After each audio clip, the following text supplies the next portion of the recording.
Up the Saints. Welcome back to the channel. I probably do vids, and this is my review on the game that was the grand final in the Super League. And obviously, Saints have done the four-peat for 2022, going on a 4-year streak of winning the comp. Incredible. Being Leeds, obviously, they're in England, winning 24 points to 12, so a 12-point win there. And yeah, look, I would probably be a bit more ecstatic and a bit more like emotionally passionate if this was like our first home make here in a long time. But because as a Saints fan, I'm pretty used to seeing us in these sort of situations.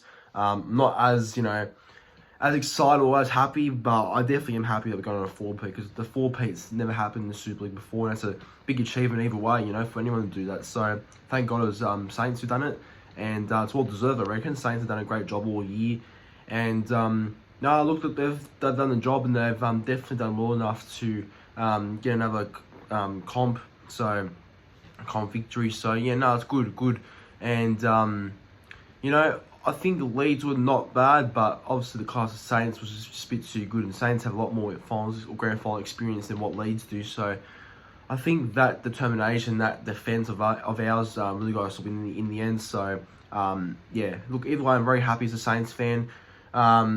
Very good to go on a 4-peat, and it was just a nice way to send off Christian Wolf as well, who's going to the Dolphins, who are the new comp in the NRL, who are the new team in the NRL, starting in the comp next year. So good luck to Christian there. I think he'll do a good job being the future success of Wayne Bennett. So yeah, nice to send off Wolf with a win there in a grand final. And yeah, obviously for some guys like Conrad Hurrell, Curtis Sirinen and Will Hopewadi, more in particular, them two, Sirinen and Hopewadi, in the NRL haven't really won much, apart from Hopewadi winning a comp with Manly back in 2011. He hasn't won as many comps as he probably would have wished, and same with Sirinen. He's never won much before in the NRL, but in their first seasons they win something, and that's great, and it's good to see. I think as well as seeing guys like Mackinson step up, Lees, Batchelor, Percival. It's just a very well constructed team that's had plenty of finals experience and is all big game players in my opinion. So good to see them all turn up and get the win there. But also with Leeds though, Leeds weren't bad. I was watching the game and I was like, Leeds are giving it a go. They're trying hard. They're definitely not going to go away, and definitely not going to die wondering. And that was the case. Leeds defended and tried very hard.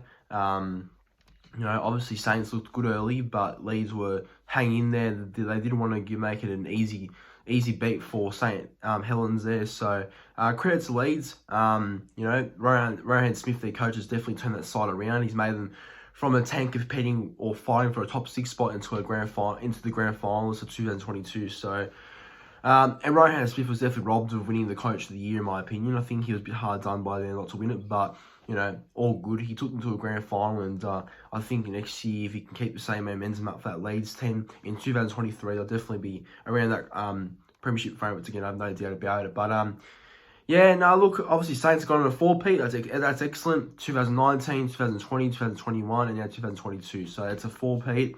Fantastic. It's fantastic to see. And yeah, no, look, up to St. Helens, and we're just going to go through their try scorers actually. So Mark Percival scored a try. He always usually does. Conrad Hurrell got a try. Nice to see Hurrell win a premiership with us. Matty Lees got one, and Jonathan Benderson, who's a young rookie, got one for us as well. And he did a good job playing at fullback with no Wellesby, I'm pretty sure. Yeah, Wellesby was out for some reason, so he did a good job, Benderson. Great young rookie, and I think he's got a big future with us Saints. And Mackinson with 4 goals. And as for Leeds, Reece Martin got one, and Cruz Leeming and Reece Martin with 2 conversion kicks. So both of them are consistent players with Leeds as well. But yeah, that's my review of the game. Thanks for watching. St. Helens is a bit too good for the Leeds Rhinos, but I have no doubt Leeds will come out next year. They will be still competitive. But without further ado, thanks for watching. Make sure to like the video, subscribe to the channel, and comment your thoughts on the game, what you made of it. But until then, I'll catch you all in the very next video.